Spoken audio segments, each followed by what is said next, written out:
Olá, sejam bem-vindos ao curso de Dilemas Éticos da Medicina Veterinária. Meu nome é Renato Silvano Puls, eu sou médico veterinário e também advogado.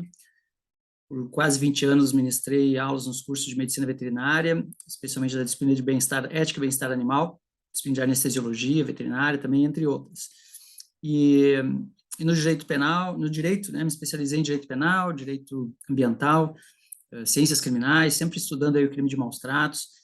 Então, fico bem à vontade para conversar com vocês sobre os assuntos aí que estão sendo trabalhados no curso. E hoje, essa apresentação que me cabe aqui é sobre o abate humanitário. E dentro desse contexto, o abate clandestino também. Há um tempo, em 2015, eu fui convidado para participar de um evento de direitos animais, né, um congresso em Curitiba, e a organização fez um desafio assim de falar se realmente era possível, né, se existia abate humanitário. Então é mais ou menos sobre isso que a gente vai conversar aqui, né? Eu vou tentar fazer aí uma proposta de reflexão. Longe de mim ter respostas ou afirmativas absolutas, né, mas tem alguns pontos de vista que eu defendo e sujeito a críticas e na verdade mais como ideias para reflexão, especialmente nos cursos de medicina veterinária, né? Porque o veterinário está diretamente envolvido com essa questão, e por isso que ela aparece aqui para nós como um dilema, né? Por isso que ela está presente aqui nesse curso. Então, com licença aqui, eu vou compartilhar com vocês os slides e aproveitar e agradecer o convite aí da comissão organizadora, né? E parabenizar também pelo evento, com certeza bastante importante dentro desse contexto aí. Então aqui, abate humanitário, e dentro, como eu falei, dentro do contexto, aparece naturalmente aí também alguns comentários sobre abate clandestino, né, que infelizmente a gente vai ver que ainda acontece, né? Então, aqui uma ilustração para fazer uma introdução do que a gente vai comentar. Tá? Nessa parte inicial, eu vou tomar a liberdade de passar um pouquinho mais rápido, por conta do nosso tempo, que é relativamente curto. Eu trago aqui informações sobre a própria normativa, né? Inicialmente a Instrução Normativa número 3 do Ministério da Agricultura, Pecuária e Abastecimento, do ano de 2000, que tratava desse assunto, e atualmente, agora em 2021, houve uma atualização dessa normativa que regula o abate humanitário, né? Então, alguns trechos, especialmente, eu coloquei nos slides, né, na apresentação, mas sugiro que depois vocês façam a leitura com calma de toda a normativa, né, dessa portaria 365, para ver o inteiro teor da norma, né? Então, mas principalmente, né, para depois eu poder evoluir para onde eu quero realmente chegar na apresentação. Essa instrução normativa e depois atualizada pela portaria teve esse objetivo que lá no ano de 2000 ainda atendendo aí uma demanda da sociedade civil, né, das associações de proteção animal, de mudar a realidade que existia naquela época, né? Porque não existia regra nenhuma, né? Nenhum tipo de fiscalização, de controle, os abates, né, eram feitos sem padronização, enfim, né, e era flagrante, né, o sofrimento, os maus tratos aos animais das diferentes espécies no momento do abate. Então, atendendo a pressão da sociedade, né, e de políticos, né, o Ministério acabou, então, editando essa normativa. Esse é mais ou menos o histórico aí lá naquela época do ano de 2000. E daí, obviamente, né, surgem as fiscalizações, depois a gente vai ver níveis municipal. Isso aí tudo isso estudar quando estudam as disciplinas, né, de inspeção de carne, derivados, né, de origem animal. Então, eu vou passar relativamente rápido aqui quais são o texto da normativa, né, porque depois vocês podem ler com calma, né, os slides ou a própria normativa, para a gente chegar logo onde eu quero, né, por conta do tempo. Uma informação importante quando a gente começa a trabalhar sobre esse assunto é a quantidade de animais envolvidos, né? Isso dá uma ideia, isso é bem importante isso. Primeiro, para a gente entender a questão econômica, né, que sempre vai pautar aí as discussões, né? E também para a gente entender a quantidade de sofrimento envolvido, a quantidade de animais que passam por esse processo, né, e são mortos, né? Então, tudo isso também dá, né, obviamente, essa dimensão, porque quando a gente compara aí com outras causas que tem animais envolvidos, né, os de animais no entretenimento, no lazer, na experimentação científica, né, nas criações de cães e gatos, enfim, clandestinas e tal, quando a gente pensa que animais de produção, né, na criação, especialmente na criação intensiva, a gente vê que os números são, né, exponenciais. Então, eu acredito que tenha, por isso, aí, uma relevância bastante importante nesse cenário. Então, aqui, como eu falei, qual é o propósito, né? Por que surgiu lá em 2000 essa regulamentação? Como está ali embaixo, a fim de evitar a dor e sofrimentos desnecessários, né? Então, o objetivo era, de alguma forma, regular, né, criar ali regras para que, né, não fosse cometido abusos, né? Apesar, claro, tem algumas coisas a gente vai ver aqui que são inerentes ao procedimento, tá? Então, por isso que a gente vai discutir se é possível ou não, né, haver aí um abate sem sofrimento, mas a proposta, então, é evitar a dor desnecessária. Claro que aqui dá para fazer aí uma palestra só discutindo o que é sofrimento desnecessário ou quando é um sofrimento necessário, né? Eu, particularmente, né, tenho a opinião de que, na grande maioria das vezes, os sofrimentos são desnecessários, né? Porque, afinal de contas, para ele ser necessário, no meu ponto de vista, teria que ser situações extremas, ou seja, situações de vida ou morte, né? Se eu não me alimentar daquele animal, eu morro, né? Eu estou numa ilha deserta, então eu tenho que me alimentar, tenho que caçar, enfim, né? Ou então o animal veio me agredir, e deu para me defender, né? Para me salvar minha vida, eu tenho que matar aquele animal, ou pelo menos fazer, né? Atacá-lo também, enfim. Então, esses seriam justificativos, né? Estado de necessidade, legítima defesa, né? Casos extremos. O que a gente não vê na prática, né? No dia a dia, o que a gente vê? A gente vê animais sendo submetidos a várias práticas que são toleradas socialmente e, né, via de regra, são para atender tradições, prazeres gastronômicos, prazeres de lazer, de entretenimento, né?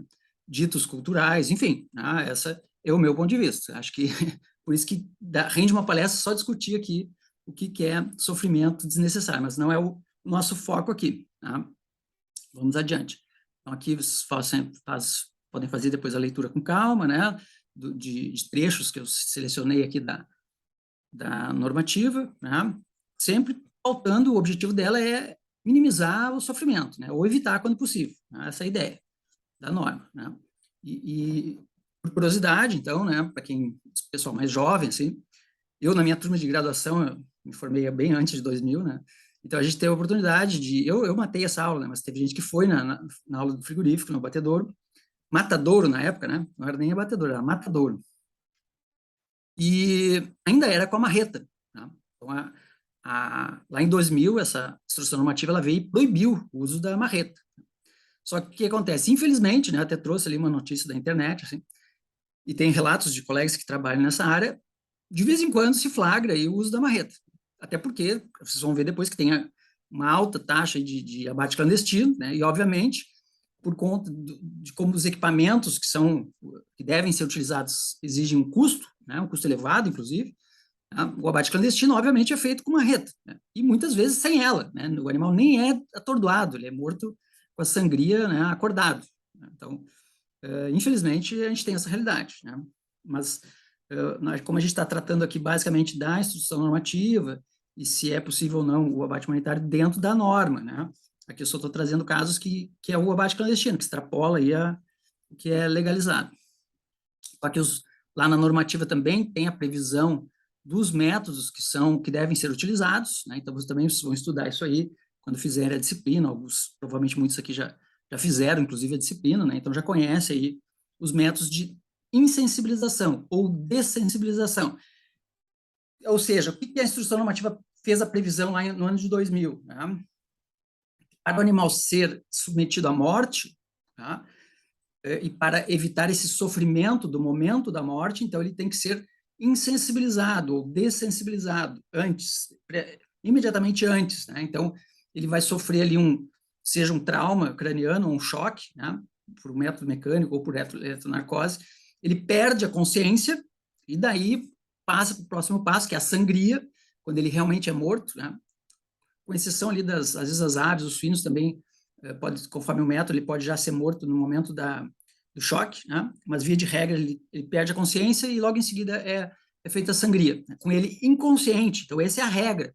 Claro que a gente vai ver que esse é um ponto de atenção, né? Que com potencial aí para falhas no método, né? Mas enfim, vamos adiante. Então aqui, ó, ilustrando, né? Depois a gente vai ver com mais detalhes métodos aí tanto de percussão, método mecânico, ali no caso dos bovinos, quanto os métodos aqui nas aves e nos suínos de eletronarcose, né, que é mais comum. Os bovinos, via de regra, é o método mecânico, né, e nas aves e suínos, então, o choque. A sangria, aqui algumas regras também tem lá na normativa, então a regra é, por isso que a sangria é imediatamente após ali o atordoamento, né, para que o animal seja morto inconsciente, isso é como deve ser, né? Aqui a própria norma vai dizer quais são os limites críticos, os pontos de atenção, os cuidados que tem que ter, né? A legislação faz, né, todas essas observações, né? Fala sobre monitorar o programa, traz uma exceção bem interessante, depois eu vou comentar, agora acho que na sequência aparece o slide falando do abate religioso, né, que é uma curiosidade, porque ao mesmo tempo que a norma faz uma série de regras para serem cumpridas, a própria norma já traz a exceção, tá, que é o abate religioso, onde excepciona essas regras, não precisam ser cumpridas, né, atendendo aí uma demanda religiosa, mas que, na verdade, assim, no meu ponto de vista, né, não nem quero entrar no mérito aqui da questão religiosa, mas atendendo a uma demanda de exportação, né? O Brasil é um dos grandes exportadores aí para os países, né, que consomem esse tipo de carne. Então, a normativa sofrendo essa pressão aí, né, do mercado internacional, acaba abrindo exceção. Então, aqui eu trouxe o artigo que trata desse assunto aí, né, e excepciona, então, a inconsciência, né, que já é um problema, né? E aqui a gente tem outro problema, né, que foi autorizado alguns anos atrás o abate de fêmeas gestantes, fêmeas prenhes. Né? É um ponto altamente polêmico, né, muita crítica em relação a isso, né? Sei lá, chega a ser absurdo, né? Sem comentários, inclusive, né? Mas, enfim, né, vários relatos, inclusive com protestos, manifestação dos próprios fiscais agropecuários, né, e dos funcionários que têm o desconforto, né, desse tipo de desconforto moral, né, de experimentar isso aí no dia a dia, e, obviamente, os protestos de boa parte de veterinários, né, sobre o bem-estar das fêmeas gestantes no transporte, no próprio abate ali, né, e relatos de animais parindo imediatamente antes do abate, né, gestação bem avançada, então, é um ponto altamente questionável aí, né, e sujeito a várias críticas. Aqui, relatos aqui na mídia, na época, né, dessas manifestações dos fiscais agropecuários, né, vocês podem procurar aí na internet, né? E quem não está a par desse assunto é interessante se inteirar, né? Até para se manifestar aí por conta disso. Eu me lembro de ter participado de uma reunião no início, logo que liberaram, e muitos veterinários acharam que não aconteceria aumento no número de envio de fêmeas gestantes por conta do mercado, que o produtor não enviaria e tal, mas não foi o que aconteceu, né? Na verdade, o que a gente percebe hoje é um grande aumento aí do número de fêmeas gestantes enviadas para o abate, né? Que eu trouxe algumas informações ali, evidenciando isso, e aqui, inclusive, aqui que eu botei um depoimento aqui, né, do professor Matheus Paranhos, que é uma sumidade aí na área de bem-estar animal, né, se manifestando, né, contra esse tipo de prática, né, por conta aí das questões envolvidas aí, né, de bem-estar animal relacionadas. Aqui uma foto de uma colega que me enviou, né, de um parto imediatamente antes do abate, né, uma gestação bem avançada, né, e, enfim, por isso que é chocante, e os próprios fiscais que estão acostumados com essa rotina aí, né, não estão se sentindo muito desconfortáveis, né, com essa realidade. O transporte também está regulamentado aqui na normativa, né, então, como o transporte é um ponto de atenção, é um ponto crítico, onde se sabe que há redução de bem-estar dos animais, né, a normativa também se preocupou em regulamentar o transporte. Então, depois vocês podem fazer a leitura aí com calma também. Também trata sobre as instalações, né, especialmente tanto lá no pré-abate, né, no embarque dos animais na fazenda, enfim, mas também especialmente nas instalações do frigorífico, né, do local, tanto onde eles vão ficar no pré-abate e as próprias instalações do local de abate propriamente dito, né.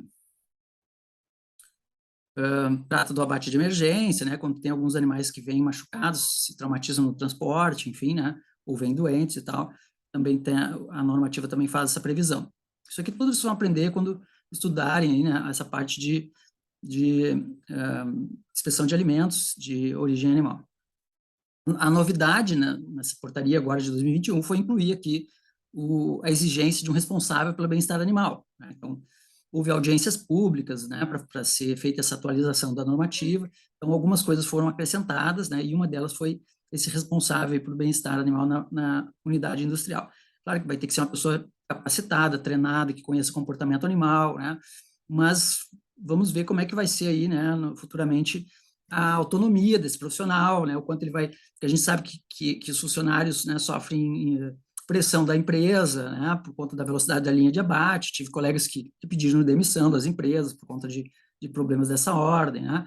Então, enfim, vamos aguardar para ver se vai funcionar aí essa figura. O programa de autocontrole de bem-estar animal, né, instituído. Então, existe essa preocupação, né, na normativa, isso que eu quero mostrar para vocês, né. Então, aparece, pelo menos na norma, essa preocupação. Então, vários trechos, vários itens, né, de todo o processo, que o abate ele vai compreender a fase de pré-abate até o momento lá da sangria. Aqui, mais ou menos, ilustrando essa parte, né, que eu estava comentando com vocês. Aqui as medidas que podem ser tomadas, né, multas, suspensão das atividades do frigorífico, né, excepcionalmente, né, muito difícil acontecer, mas o fechamento do estabelecimento, né, mas, via de regra, é bem mais comum as multas e a suspensão das atividades. Geralmente são notificados primeiro, né, daí vamos ver se são feitas adequações, né. Aqui eu coloquei isso aqui para comentar com vocês desse programa que foi realizado aqui no Brasil há uns anos atrás, do STEPS, parceria do Ministério da Agricultura, Pecuária e Abastecimento, junto com uma associação de proteção animal. E para quem gosta e vai se dedicar a essa área, né, tem esse material disponível na internet. É um material muito rico, foi uma boa produção, assim, sobre um curso de capacitação, né, sobre abate humanitário. Então, quem não conhece ainda, vale a pena e gosta dessa área procurar esse material para se inteirar ali e ver, né, esse material bem produzido. Tá? Fica a dica aí para quem gosta dessa área. Aqui, né, eu coloquei alguns trechos para mostrar, vou passar bem rapidamente para vocês, para quem não conhece, não teve a disciplina ainda, né? Então, vai mostrar aqui todas as fases, nesse material educativo, de capacitação aqui no curso, né? A apanha, depois, né, o transporte, depois a chegada no abatedouro, né? Mostrando como não deve ser feito, né? Enfim, todos os pontos críticos, pontos de atenção ali, que pode haver sofrimento dos animais. Aqui, ó, esse aqui é bem interessante a gente mostrar. A banha, né? Claro que ali no vídeo está mostrando perfeitinho como deve ser, mas como a minha ideia aqui é fazer o papel do advogado do diabo, né? Mostrar ali pontos que são sujeitos a falhas dentro desse processo, né? De como a norma faz a previsão. A banha e o transporte são momentos muito críticos, né? A prova está aqui, ó, animais com muitas lesões, né? Inclusive óbitos, né? Nessa fase, principalmente no transporte, e fraturas, né, luxações, traumas, né, que inclusive causa descarte da carne depois, né, mas o nosso foco aqui não é esse, nosso foco é justamente mostrar que os animais sofrem dor aqui, né, além do medo do transporte, da própria panha ali, né, que causa medo e ansiedade, eles são traumatizados fisicamente, né, sofrem traumas, então luxações, hematomas, fraturas, e isso causa dor, né, então todo momento, todo transporte que ele vai ser transportado ali com uma fratura, por exemplo, imagina o grau de dor desse animal durante todo, e muitas vezes são longas jornadas, né, de transporte. Então, esse é um ponto bem importante aí, relacionado a questões de bem-estar no abate. Então, aqui mostrando a quantidade e, claro, algumas empresas se dedicam um pouco mais a isso, outras não. Aqui no transporte, a questão do estresse térmico é muito importante, né? Os animais sofrem muito aqui com calor, especialmente, né? Eventualmente com frio, mas é muito mais comum com calor, e altas lotações, né? E às vezes as condições da estrada, o treinamento do motorista, aqui também na chegada no frigorífico, né? Vocês viram que tem ali ventiladores, umidificadores, mas às vezes ficam horas ali esperando para ser abatidos e sujeitos ali à temperatura ambiental, né? Então é muito comum aqui problemas com calor, né? Inclusive levando a óbito, né? Falta de água, enfim, né? É um ponto de potencial sofrimento, né? Aqui no transporte das caixas, o manejo, né? Claro que aqui no vídeo, você sabe que estou sendo filmado, está todo mundo trabalhando direitinho ali, né? Só porque aqui a pendura é um ponto muito crítico, tá? Por conta do método, né? Imagine ali, as aves são penduradas pelas patas ali, naqueles ganchos, né? Então, tem a dor de ficar pendurado, tem a ansiedade, o medo de ficar naquela posição, né? É uma espécie que tem comportamento de presa, né? É totalmente vulnerável ali, então fica apavorada, né? Então, e mais a dor ali de ficar presa naquele gancho. E eu ia falar dos funcionários, porque esse trabalho em frigoríficos, né, é um trabalho, em abatedouros, é um trabalho, um dos piores postos de mercado de trabalho. Tá? Então, as pessoas que trabalham ali, enfim, são mal remuneradas, é um trabalho repetitivo, é um trabalho estressante, né? Então, muitas vezes o funcionário acaba descontando tudo isso nos animais que estão ali. Né? Então, digamos assim que tem muita rotatividade de funcionários, eles trocam de emprego, largam o emprego, né? Porque então a capacitação, a empresa tem que estar sempre treinando. Então, realmente é um ponto crítico também o manejo, né? Com o próprio a gentileza, né? Com que os funcionários lidam com os animais, né? Manejam os animais. E aqui a pendura, com certeza, um grande ponto crítico aqui no abate de aves, né? E daí daqui ela vai para outro grande ponto crítico, que é a banheira de imersão. Né? Eu não sei se aparece aqui nesse vídeo, né? Quando ela indo depois para levar o choque, ser insensibilizada e depois ir para a sangria. Né? Mas é um ponto bastante crítico também. Então aqui, se ele faz com violência, vai doer mais ainda, faz fraturas, né? Inclusive nesse momento aqui da pendura, né? Elas se soltam aqui às vezes, ficam se debatendo, fraturam asa por se debater. Tá? Aqui, então, quando elas levam choque na banheira de imersão, elas vão, como mostra o desenho aqui, elas vão indo e mergulham, né, nessa banheira, e tudo tem que funcionar perfeitamente. Por quê? Porque se não funcionar perfeitamente, ela vai tomar um choque se o equipamento não estiver funcionando direitinho, se a água não tiver com a concentração adequada de solutos, enfim, né? Muita sujeira, pode ser que não funcione direito o choque, e até a distância que ela está ali, onde passa a corrente elétrica, se o choque não funcionar direito, ela não vai perder a consciência, e daí vai acontecer uma coisa muito desagradável, que é ela ficar tomando choque todo o tempo da banheira de imersão, e sair lá do outro lado acordada ainda, e passar pela sangria acordada. Né? Então, ela levou choque acordado o tempo todo e deu tudo errado. Né? E isso, infelizmente, acontece. Né? Então, saiu da banheira de imersão, agora ela vai para a sangria. Tem alguns métodos diferentes, pode ser que o funcionário que faça, pode ser mecânico, né, automatizado. Aqui, eu acho que acabou. Enfim, se vocês acharem esse material na internet, ele vai estar, né, vocês podem assistir bem completo, como a gente tem pouco tempo aqui. Aqui com os suínos, né, eu acho até que não vou conseguir mostrar, não vou mostrar tudo, mas enfim. Depois eu vou, se eu passar os slides para vocês, acho que vocês não conseguem ver o vídeo igual. Enfim, aqui os suínos, a lógica é a mesma, né? É o embarque, transporte, desembarque, daí lá no desembarque, manejo com os funcionários, algumas particularidades conforme a espécie, né?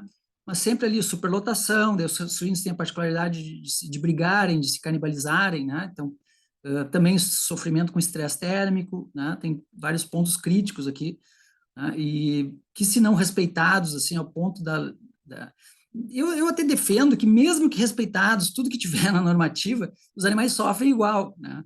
Porque a ansiedade e o medo inerente aí a sair do local onde eles estavam, ser transportados com todo o estresse e os traumas físicos do transporte, o desembarque, o manejo, não tem como o animal não sofrer física e psicologicamente, né? A gente viu ali a quantidade de traumas, de hematomas, aqui lesões, fraturas que acontecem no transporte, né? Então, coisas que são inerentes ao método, né? Aqui muitos relatos de falta de bebedouros que não estão funcionando, daí falta água, né? As brigas que acontecem por causa das misturas de lotes, né? Ou às vezes superlotação, né? Então acabam brigando também. Animais que são enviados doentes, né? Aqui o caso das brigas, né? Animais que são enviados doentes aqui é o manejo, né? Em vez de dar choque, paulada, né? O manejo com chocalho e tal. Mas, claro, a gente sabe que às vezes nem sempre funciona perfeitinho assim, né? Aqui o caso do atordoamento, né? Com choque, né? Pode variar um pouquinho, tem empresas que têm o restrainer, que vocês vão ver em seguida, outras não. Né? A sangria, né? E ele vai... Aqui como funciona, né? A perda da consciência ali com choque.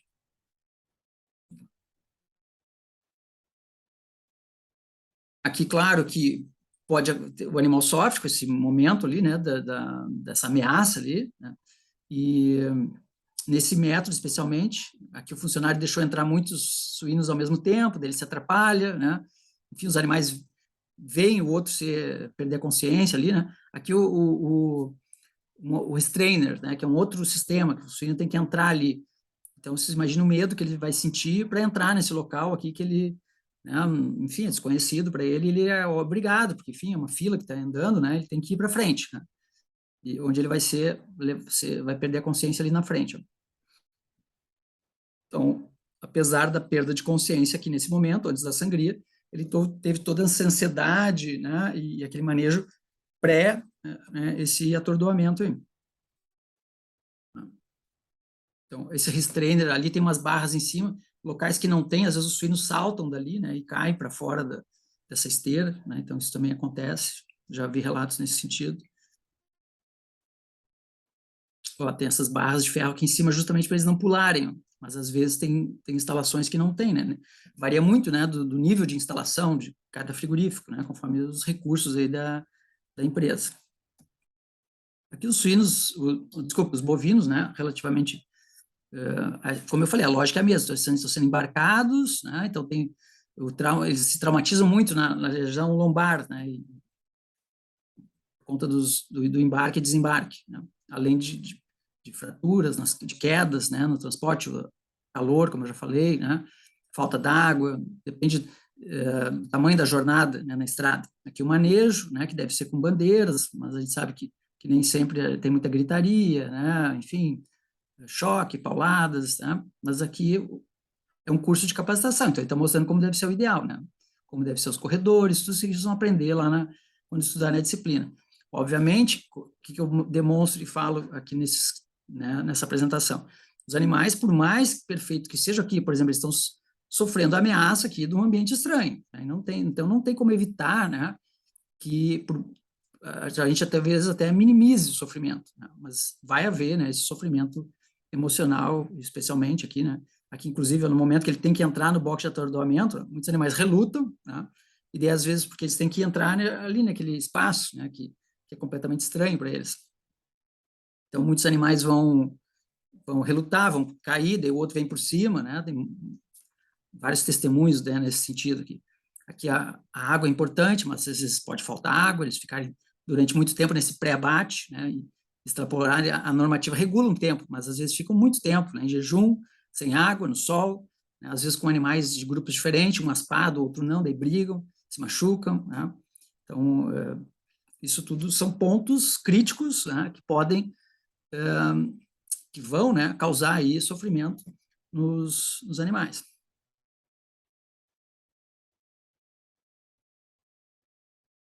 De chegar naquela parte aqui que mostra, né, ele relutando ali. E como eu disse, muitas vezes eles acabam tropeçando, caindo, aí o outro vem que está vindo atrás, vai por cima, enfim. Tá? Aqui fala do uso do choque, né, que em certa medida acaba sendo aceito, desde que não o uso abusivo, né? Só que na prática os funcionários acabam, né, muitos deles acabam abusando do choque. No curso aqui até fala como não deve ser usado, né, nas genitálias, nos olhos, né? Só que aqui essa cena que eu tinha comentado com vocês. Ó. Às vezes eles caem ali e o outro vem por cima. Tá? Ali, como não deve ser usado choque. Por quê? E isso aqui é interessante, torcer a cauda. Né? Muitos práticos fazem isso, para provocar o animal a ir para frente e causam fraturas de coxígeos. Né? Já tem artigos aí publicados demonstrando a alta taxa de fraturas de coxígeos por essa prática que é usada no campo. Aqui o box de atordoamento, né, mostrando aqui o método mecânico, varia, né, conforme o tipo de instrumento ali, vocês vão aprender isso na disciplina. Um ponto muito crítico aqui, né, porque se o profissional está cansado, se o instrumento não funciona direito, né, pode acontecer, que acontece às vezes, deles ter que dar vários tiros aqui, né, até conseguir a desensibilização. Né? Muitas vezes o método falha, né, e já ouvi relatos até do funcionário desistir e pegar a marreta, porque não conseguia fazer funcionar ali o instrumento, o equipamento, né? Então, depois verificar se realmente está inconsciente, né?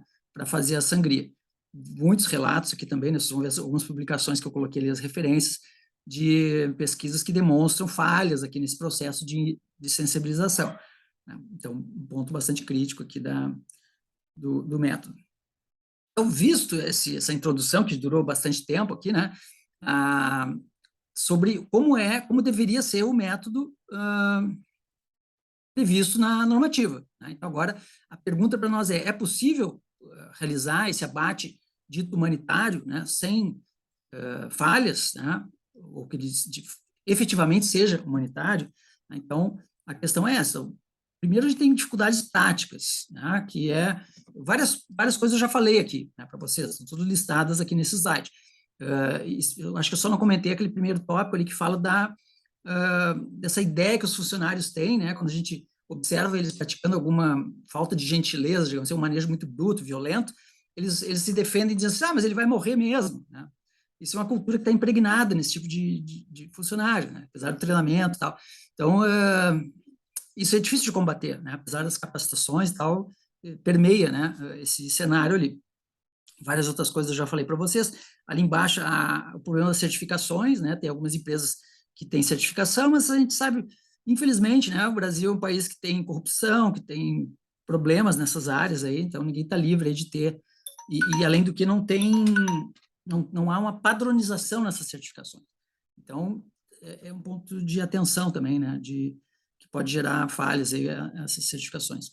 Aqui eu coloquei um artigo, uma recomendação, acho que até que eu vou fazer uma apresentação, outra apresentação, vou conversar com vocês sobre a violência que existe, né, dentro da violência implícita, não é nem implícita, né, explícita, na verdade, mas a sociedade tolera, né, a violência que existe dentro desse ambiente dos abatedouros, dos frigoríficos. E daí, esse artigo aqui, que já é um pouco mais antigo, eu explorei, né, estudei esse assunto e fiz uma relação com a teoria do elo, a teoria do link, né, que a gente trabalha mais aqui no Brasil em relação aos PETs, né, e daí vou fazer uma apresentação, já convido vocês para assistirem depois, que eu chamei de teoria do elo expandida ou estendida, né, ampliada, que usando os mesmos fundamentos ali da teoria do elo para trabalhar essas questões da violência, né, que é produzida, né, que é estimulada, que é dentro desse ambiente aí dos animais de criação, né, tanto nos frigoríficos quanto no meio do entorno, né, algumas práticas culturais, enfim, mas especialmente aí fundamentado nesse artigo aqui da Fitzgerald sobre os abatedouros. Enfim, aqui, como eu já tinha comentado, e a gente tocar no ponto aí dos abates clandestinos, né, a gente tem um problema ainda aqui no Brasil, infelizmente, né, a gente tem muitas reportagens, se entrar na internet, vocês vão achar aí, né, e com estimativas e pesquisas nesse sentido, com fiscalizações da polícia, né, e dos órgãos de vigilância sanitária nesse sentido, e se reconhece, então, que há aí 50%, ou alguns estados até mais de 50% da carne que chega no consumidor não tem fiscalização, né? Não é de origem desconhecida, de origem clandestina, né? Então, imaginem se já é difícil a gente garantir, minimizar o sofrimento dos animais no abate inspecionado, fiscalizado, imagine no abate clandestino, e metade da carne que chega no consumidor é clandestina. Então, vocês imaginem aí o problema que os veterinários têm na mão, né? E sempre vai ter veterinário trabalhando aí nos órgãos de fiscalização, né? Então, com certeza é uma questão para a gente pensar bastante, né, sobre isso. Enfim, alguns dados aqui, né? Daí a gente tem outro problema. Além de tudo, né, a gente viu aí recentemente, né, grandes operações da Polícia Federal, Polícia Estadual, enfim, identificando, né, corrupções de funcionários nesses setores de fiscalização. Como se já não bastasse todo o problema, a gente ainda tem mais ainda questões de corrupção dentro desses setores de fiscalização, né? Então, realmente é um problema bastante sério e um grande dilema aí para os veterinários. As fiscalizações vão variar, vocês vão aprender isso, né, em nível municipal, estadual, federal, umas bem problemáticas, né, especialmente aí as municipais, estadual um pouco menos, mas especialmente as municipais, né, que vai ter muita pressão política aí. Eu conheci colegas veterinários ameaçados de morte, né? Então, largaram a profissão, eram funcionários, né, e largaram a profissão por sofrer ameaças de morte e não ter o respaldo aí né, do Poder Executivo, onde trabalhavam, por conta aí dessas pressões políticas, e, enfim, né, depois vocês vão estudar mais sobre esse assunto, mas é um problema a ser pensado e refletido. A questão do abate religioso, já falei, né, assim, uma questão que tem relevância por conta dos valores aí na reportação, né, a própria questão religiosa, enfim, né, só como comentário aí, para vocês saberem que a própria legislação faz essa previsão, essa exceção. Aqui sobre o transporte, né, várias matérias aí na mídia, né, sobre essa questão, vocês vão estudar bastante quando estudarem a disciplina de bem-estar animal, é um ponto crítico, o transporte, né, em qualquer das espécies, né, e agora a gente tem algumas questões bem importantes sendo debatidas, aí, né, transporte de longa distância, marítimos, né, então, transporte por 15, 20 dias, né, sem as mínimas condições lá de higiene, de cuidados, praticamente sem cuidado veterinário, né, então, questões que a sociedade tem que enxergar, né, e o veterinário tem que assumir o seu papel nesse debate, e não simplesmente, né, ficar repetindo, às vezes, coisas que são ensinadas sem muita reflexão, né. É interessante isso, o veterinário, ele não pode ser só um técnico que repete o que é ensinado na faculdade, ele tem que refletir sobre aquilo que é ensinado, e pensar se aquilo é certo ou se aquilo é errado, né, e avaliar os valores que estão sendo envolvidos ali, se só uma questão econômica justifica o que está sendo realizado, ou se a sociedade tem que pensar sobre isso e decidir se é certo, se é errado, e não só ficar repetindo, né, às vezes por tradição, por questão econômica, né, e não pensar, né, se aquela questão está certa. Aqui a questão dos transportes também, os acidentes que acontecem, né, a gente testemunha isso vez por outra na mídia, e isso causa sofrimento. O próprio transporte já causa, quando acontece um acidente, mais ainda. E, via de regra, não há grandes treinamentos para resgate, né? Eu já me envolvi um pouco com essa questão também. Em geral, né, tanto as polícias rodoviárias quanto as estruturas, com raros, excepcionalíssimos casos, assim, onde tem algum treinamento para esse tipo de resgate, via de regra não há, né? Então, é bem dramático, né, quando isso acontece. Se algum tiver curiosidade de estudar um pouco mais esse assunto, vai ver que realmente é bem complicado, né? Aqui esses casos, né, que já aconteceram, assim, muito, muito triste mesmo, né? Aqui a questão das certificações, então a gente tem aí relatos, né, de problemas aí nas certificações, né? Então, visto tudo isso, a gente consegue, né, eu defendo, pelo menos, e talvez tomara que vocês concordem comigo, que os animais vão sofrer, tanto física quanto emocionalmente, né? É inerente ao método, ao sistema. Por mais que se cumpra direitinho o que a normativa prevê, eles vão acabar sofrendo física e emocionalmente, né? Aqui eu trago, depois vocês podem ler com calma, aqui os slides, que eu já esgotei meu tempo, que não quero me prolongar muito, mas algumas referências que vão trazer dados, né? Depois vocês podem pesquisar mais, dados até mais atuais, de taxas, né, de fraturas, de lesões, né, todo esse procedimento pré-abate, que vai refletir sofrimento, vai refletir dor física, né, e, consequentemente, também dor emocional, né, porque, afinal de contas, estão sendo expostos a uma situação de transporte, de embarque, desembarque, que não era natural, né, para aqueles animais que viviam na fazenda, ou mesmo que fosse no confinamento, tiveram que ser expostos a uma nova situação ambiental. A questão do choque, né, pesquisas que identificam isso, pesquisas que identificam a falha no processo de inconsciência antes da sangria, né? Então, depois vocês podem, quem tiver interesse, né, pode aprofundar aí o estudo nessas áreas. Dão bons estudos para trabalho de conclusão, né, ou, enfim, pesquisas nessa área aqui, fotos de traumas, né, que, como eu disse, inclusive significam perdas para a empresa, para as empresas, né, mas são tudo demonstrações de que os animais sofreram fisicamente e, por consequência, emocionalmente também, né, no pré-abate. Isso aqui não são a mesma foto, tá, pessoal? São tudo fotos diferentes, né? Sofrimento emocional, como eu disse, são espécies que têm comportamento de presa, né? Suínos, aves, galináceos, né? Bovinos, coelhos, todas presas. Por consequência, tem o sistema de medo, né, muito mais exacerbado que os predadores, né? Os próprios predadores se sentiriam ameaçados nessa situação, né? Se a gente colocasse o nosso cachorro, né, todo esse processo aí, com certeza sentiria medo, né? Se sentiria ameaçado. Imagine essas espécies que têm mais esses sistemas aí mais exacerbados. E aqui é interessante isso, né? Muita gente minimiza ou subestima, né? Eu trouxe aqui uma citação em todo Mark Bekoff, que estuda comportamento animal. Se vocês tem um livro traduzido aqui no Brasil bem interessante, quem não conhece ainda vale a pena pesquisar, né, que trata assim da vida emocional. Acho que até o título é Vida Emocional dos Animais, Mark Bekoff. E ele fala sobre a expressão facial dos animais. É que a gente não é treinado, né? A gente não aprende isso na faculdade. Os animais é mais difícil de perceber as expressões faciais, especialmente dessas espécies, né? Os ruminantes muito menos, muito mais difícil ainda, né? Então sempre se negligenciou o sofrimento e as manifestações, né, de comportamento dessas espécies. Hoje em dia se estuda mais, mas as faculdades ainda têm um ranço, uma tradição muito longa, né? Um legado antigo ainda das décadas passadas. Então elas subestimam muito o sofrimento nessas espécies aí, especialmente nos ruminantes. Nas aves nem se fala, né? As aves ninguém pensa sobre sofrimento nas aves. Então se minimiza essas expressões. Então fica a dica aí para os alunos, pessoal mais jovem, estudar, se preocupar com esse tipo de estudar o comportamento dessas espécies e do sofrimento nessas espécies, né?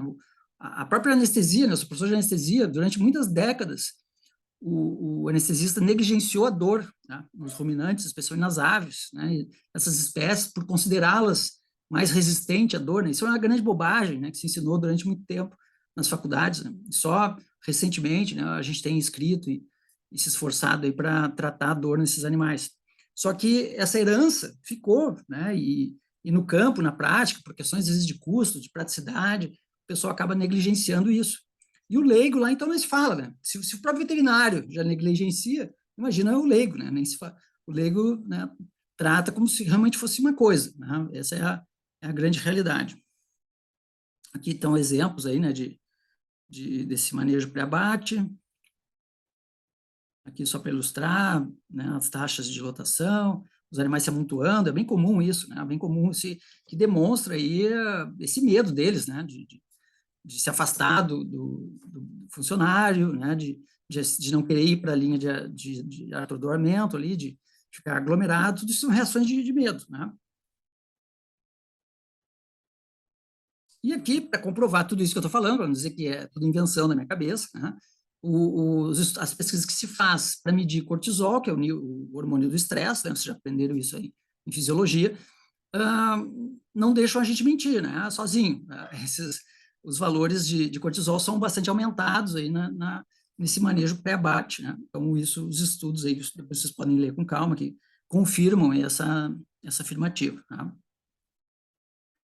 Então, aqui só para ilustrar também, né? Então, é um hormônio bastante usado aí nas avaliações de bem-estar animal, para demonstrar, né, esse estresse. Um videozinho só para demonstrar aí a superlotação e os animais se amontoando ali por causa do medo, né? Vou passar um pouquinho rápido aqui. Dá para a gente fazer aqui nessa apresentação, na época eu explorei um pouquinho a questão do maus tratos, né? Porque, afinal de contas, por que se a gente pensasse, né, no crime de maus tratos, colocasse ali um cão ou gato nessas mesmas situações, é bem provável, né, que em muitas delas a gente considerasse aí a possibilidade do enquadramento, da caracterização do crime de maus tratos em animais, né? E então a sociedade acaba tendo, inclusive nós veterinários, dando um tratamento diferenciado para essas espécies, tá? E inclusive a lei, agora a sanção, quando alterou a lei, o artigo 32 da lei 9.605 de 98, que mudou o crime de maus tratos, aumentando a pena, só aumentou a pena quando o crime é contra cão e gato, né? Isso demonstra aí, né, o congressista, o parlamentar, ele é um reflexo da sociedade, né? Então demonstra, evidencia esse olhar diferente aí para os pets, né, em detrimento dos animais de fazenda, né? Mas dá para a gente pensar e fazer algumas elucubrações aqui também, e espero, né, que pelo menos aquelas agressões mais absurdas, violentas, explícitas, né, que acontecem no dia a dia, vocês veterinários que trabalharem nessa área, façam denúncias, né? Porque é muito raro a gente ver uma denúncia de um funcionário que espancou uma vaca, ou espancou um suíno, né? Ou quebrou lá, machucou um frango, né? Isso não acontece. Por quê? Porque a sociedade tolera, né? Os próprios veterinários toleram. Então, é importante aí que a gente, inclusive cavalos, né? Estou falando, mas cavalos muitas vezes estão em situações também de exploração, né? De animais de criação, assim. Então, fica a dica aí também. Eu não vou me aprofundar aqui nessa parte, mas fica a dica para vocês pensarem. Acho que tem uma outra apresentação aí que eu converso com vocês sobre a questão dos maus tratos em animais de fazenda. Aqui, para encerrar, então, uma questão bem importante, que eu acho que comecei a introduzir aqui nessas apresentações, para propor a reflexão para os alunos, que é a questão se os animais pressentem ou não a morte, né? As pessoas sempre perguntam sobre isso, né? E, enfim, é uma discussão interessante. Longe de mim ter respostas conclusivas sobre esse assunto, né? É mais como uma proposta de discussão e para vocês pensarem sobre isso. A Temple Grandin, não sei se vocês conhecem, mas alguns devem conhecer, né? É uma personalidade da ciência do bem-estar animal, né? Ela, inclusive, tem um filme hollywoodiano, se vocês pesquisarem, vocês vão achar, é bem legal a história dela. Ela tem autismo e se formou, fez mestrado, doutorado, muito interessante, assim, já veio ao Brasil, né? É uma personalidade, tem livros publicados, traduzidos aqui no Brasil, vale a pena conhecer o trabalho dela. E ela, quando falou sobre esse assunto, né, sobre os animais pressentirem ou não a morte, né, o que ela afirmou? Né? Vou ler ali junto com vocês. Me perguntei muitas vezes, os bois sabem que vão morrer? Tive que responder essa pergunta quando eu ainda estava na faculdade. Observei o gato passar pelo box do veterinário, o Brett, né, na fazenda, e um curral de engorda. E no mesmo dia, vi o gado entrando no box de contenção da Swift, lá no abatedor. Então, ela comparou o Brett da fazenda, ia tomar uma vacina, ser castrado, alguma coisa assim, e o box de atordoamento lá no frigorífico. Ela fez essas duas comparações. Para meu espanto, eles se comportam da mesma maneira nas duas situações. Se soubesse que iam morrer, teriam reagido com violência, com mais recursos e coices nas instalações da Swift. Bom, enfim, essa foi a opinião dela que eu achei aí na internet. Tal. Eu, na minha humilde opinião, ouso, né, discordar dela, né, porque, na verdade, eu acho que essa observação é muito superficial para ser feita. Tá? Existem vários fatores que podem influenciar essas respostas, aí, né, assim como um animal. Eu já vi animais se debaterem mortalmente no brete, na fazenda, né, caírem com as patas para cima, a gente tem que abrir o brete para tirar aquele animal dali. Né? E, da mesma forma, tem animais, como vocês viram lá, que recuam, que se debatem, que caem ali para não entrar no brete de atordoamento. Então, não concordo muito bem. Acho que essa observação teria que ser feita com uma amostragem muito grande, né, para se chegar a uma conclusão. Né? Então, esse é o primeiro aspecto. E outro aspecto é que a gente pode usar esse próprio argumento dela contra, né, a afirmação dela, porque, na verdade, o que eu defendo é que o animal que vai para o brete do veterinário ali na fazenda, né, ele tem uma reação de luta ou fuga compatível com a ameaça que ele está sentindo. Né?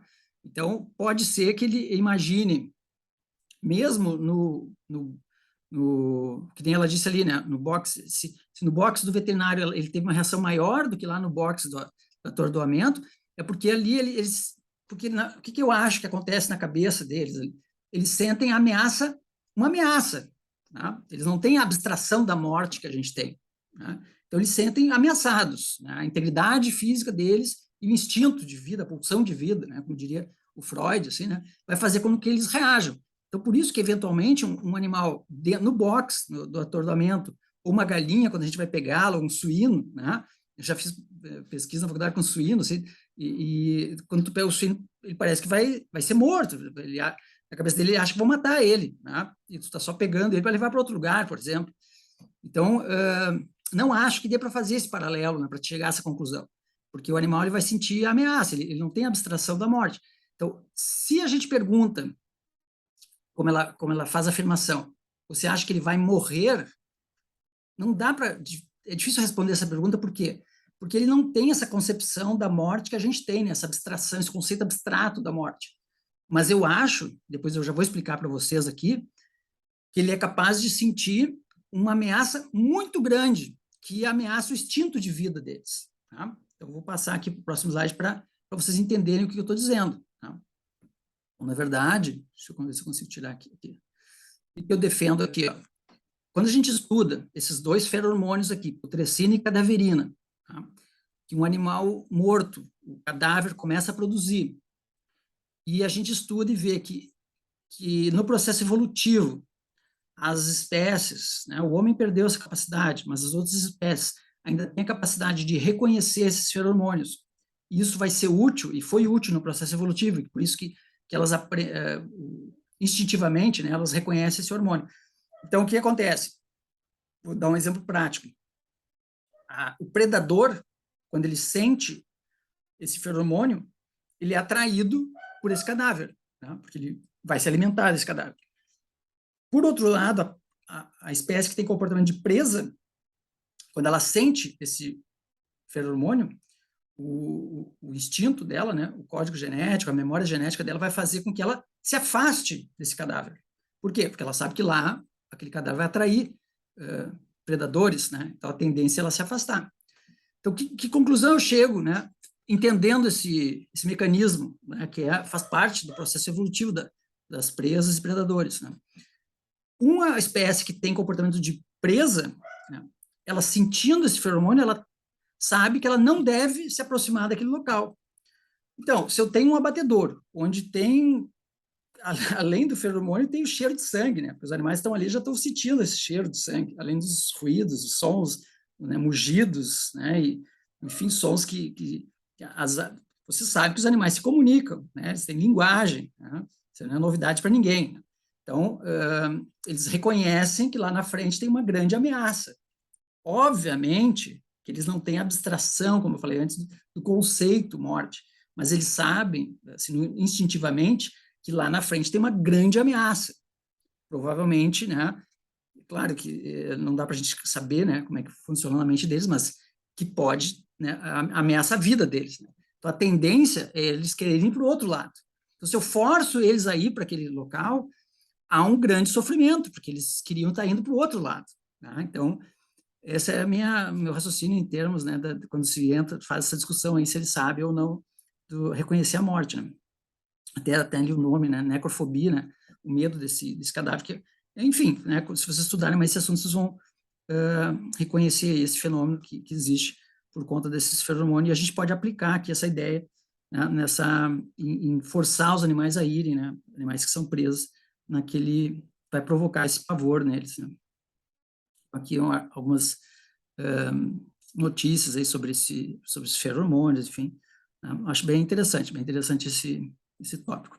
Ali a questão das expressões, né, dos animais, de medo, de pavor, né, que não, são bastante comuns aí nesse momento. Já falei um pouquinho para você sobre essa coisa do comportamento de presa, né, dos animais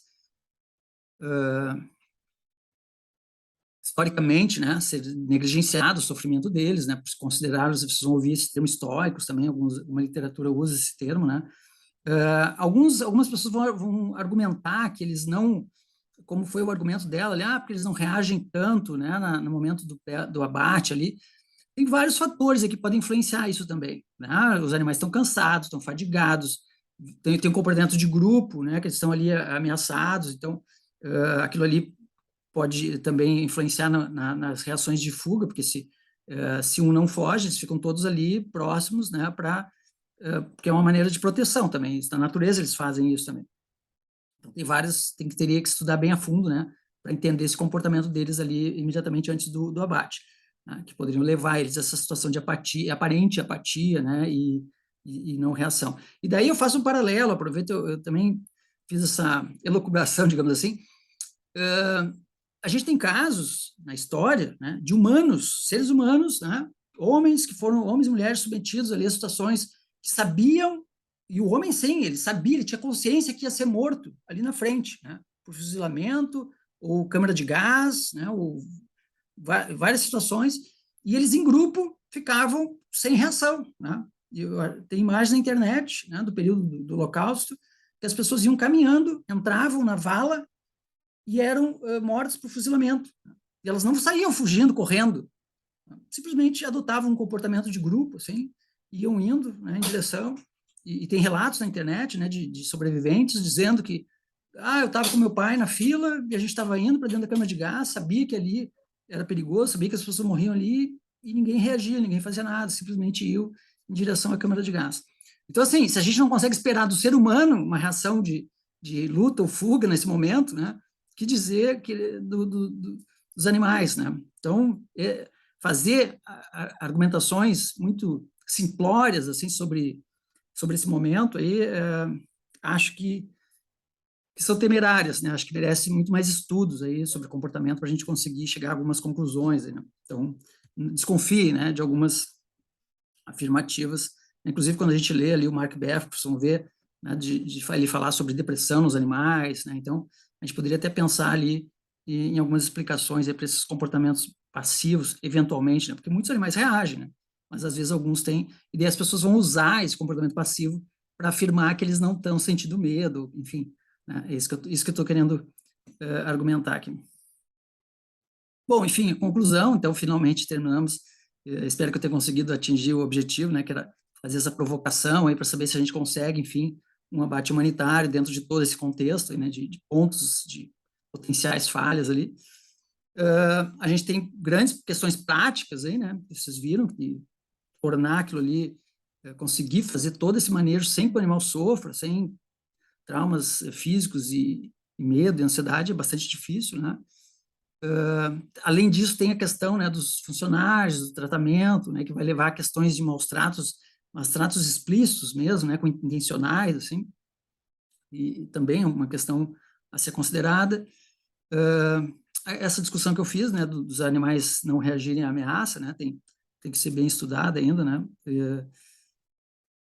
e por último, para concluir, né, assim, a gente teria que considerar que essa discussão, se ele sabe ou não da morte, será que isso é tão relevante para se decidir se o ato é correto ou não? Será que a gente tem outras formas, né, será que é realmente necessário todo esse procedimento? Enfim, né, não vou entrar nessa questão, né, porque eles vão trabalhar provavelmente isso em outras apresentações aí, mas também é importante, né, o veterinário, quando pensa isso, e a gente pensa aí o futuro da medicina veterinária, né, a gente, e até o motivo por qual vocês entraram aí na medicina veterinária, vocês podem fazer essa reflexão, né? Será que isso realmente é necessário? Será que é moralmente correto? Né? Fica aí a deixa aí para reflexão.